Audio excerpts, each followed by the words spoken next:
Assalamualaikum warahmatullahi wabarakatuh. Bagaimana kabarnya hari ini teman-teman? Semoga semua dalam keadaan sehat ya. Alhamdulillah bertemu kembali di pembelajaran PPKN bersama Ustazah Asri. Namun sebelum memulai, kita membaca doa terlebih dahulu ya. Sikap berdoa, tangannya diangkat, kepalanya ditundukkan. Membaca doa sebelum belajar. Bismillahirrahmanirrahim. Rabbi zidni ilman warzuqni fahman. Ustazah Asri izin untuk menyampaikan pijakan terlebih dahulu ya. Yang pertama, pastikan teman-teman duduk tenang. Yang kedua, pastikan fokus mendengarkan informasi. Lalu yang ketiga, pastikan mengerjakan proyek dengan tuntas. Yang keempat, pastikan beres-beres setelah tuntas mengerjakan proyek. Nah teman-teman, kita masih ada di tema 4 ya, tema hidup bersih dan sehat. Nah, subtemanya adalah hidup bersih dan sehat di tempat umum. Nah, di pekan ini kita akan membahas mengenai subtema hidup bersih dan sehat di tempat umum. Lalu untuk materi PPKN-nya adalah persatuan di masyarakat. Kita mengenai tema ya, subtema hidup bersih dan sehat di tempat umum. Kita nyanyikan dulu lagu temanya ya bersama-sama. Nada lagunya Anak Kambing Saya. Nah, teman-teman pasti pernah mendengar lagunya. Kita nyanyikan bersama-sama ya. 1, 2, 3. Hidup yang bersih di tempat umum. Ayo kita sama-sama menjaganya agar terhindar bakteri dan kuman yang menyebabkan penyakit menular. Ada demam berdarah, muntah, becik, kunyah yang berbahaya bagi tubuh kita. Ada beberapa cara bersihkan selokan, juga tak lupa bersihkan lingkungan. Nah, itu lagu temanya teman-teman. Nanti teman-teman boleh menyanyikan lagi di rumah ya. Sesungguhnya Allah itu baik, Dia menyukai kebaikan. Allah itu bersih, Dia menyukai kebersihan. Allah itu mulia, Dia menyukai kemuliaan. Allah itu dermawan, Dia menyukai kedermawanan. Maka bersihkanlah tempat-tempatmu. Hadis riwayat At-Tirmizi. Nah, kita bahas dulu mengenai subtemanya. Nah, kali ini tempat umum. Nah, teman-teman, apakah teman-teman tahu apa itu tempat umum? Tempat umum adalah suatu tempat yang umumnya terdapat banyak orang yang berkumpul untuk melakukan suatu kegiatan. Dan tempat umum ini biasanya sengaja difasilitasi oleh pemerintah, swasta, atau perorangan untuk kegiatan bagi masyarakat. Nah, contohnya sudah ada di gambar ya. Nah, itu adalah tempat umum teman-teman. Menjaga kebersihan lingkungan sangatlah berguna karena dapat menciptakan kehidupan yang aman, bersih, sejuk, dan sehat. Apa ya manfaat hidup bersih dan sehat di tempat umum? Yang pertama, manfaatnya adalah lingkungan menjadi enak dan nikmat dipandang. Yang kedua, kualitas udara menjadi lebih baik. Lalu yang ketiga, lingkungan menjadi jauh dari berbagai macam penyakit. Nah, itu adalah manfaat hidup bersih dan sehat di tempat umum. Lalu, bencana yang dapat dihindari apa ya dari hidup bersih dan sehat di tempat umum?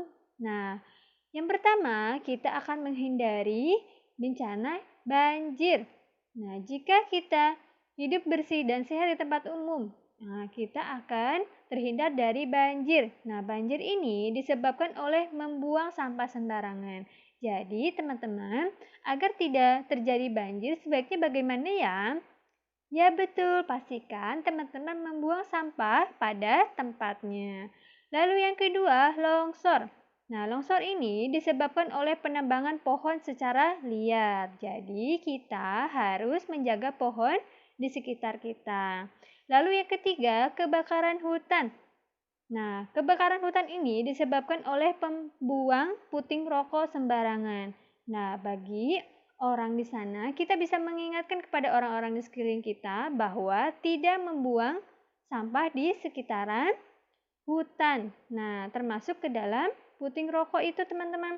Nah, itu adalah bencana yang dapat dihindari dari hidup bersih dan sehat di tempat umum. Nah, teman-teman, di PPKN Pekan ini kita akan membahas mengenai persatuan di masyarakat. Nah, di pekan lalu kita membahas mengenai apa ya? Apakah teman-teman masih ingat? Setiap warga negara harus menjaga dan mengamalkan sikap persatuan dan kesatuan. Itu sebagai upaya untuk menjaga bangsa Indonesia dari perpecahan, mengingat Indonesia merupakan negara yang penuh keragaman. Dengan adanya persatuan dan kesatuan, maka akan memperkokoh ketahanan dan menjaga keamanan negara. Setiap warga negara harus menghindari tindakan-tindakan yang mampu memecah persatuan dan kesatuan bangsa. Menjaga dan mengamalkan persatuan dan kesatuan bisa dilakukan dimanapun berada, termasuk di lingkungan masyarakat. Nah, sikap apa saja ya yang mencerminkan rasa persatuan dan kesatuan di lingkup masyarakat? Ayo kita sebutkan satu persatu. Contohnya adalah ikut kerja bakti atau gotong royong membersihkan lingkungan.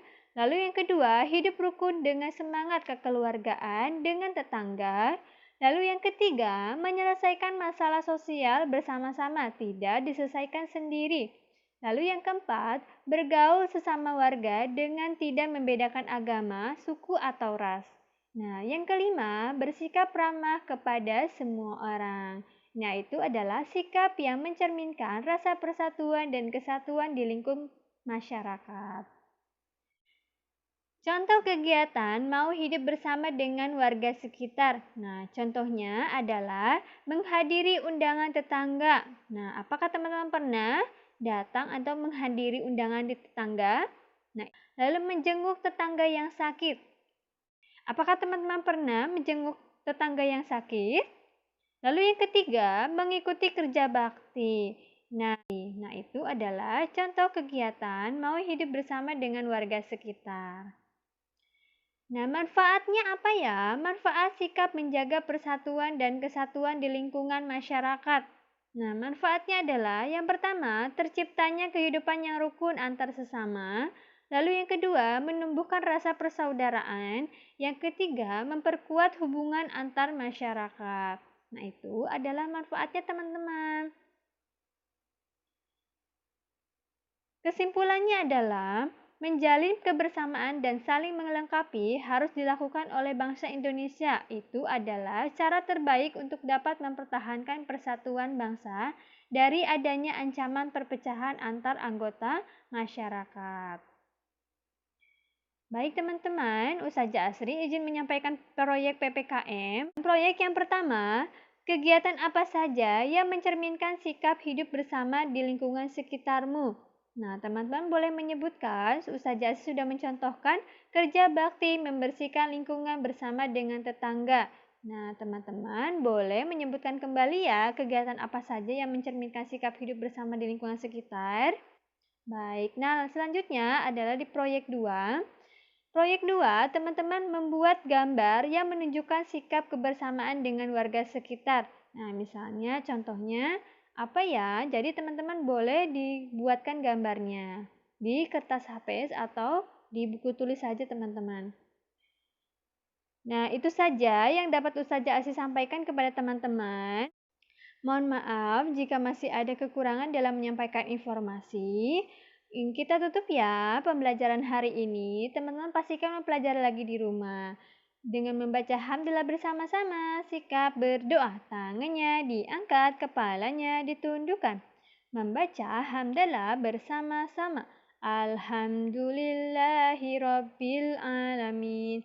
Segala puji bagi Allah Tuhan semesta alam. Amin. Terima kasih ya teman-teman. Selamat mengerjakan proyek.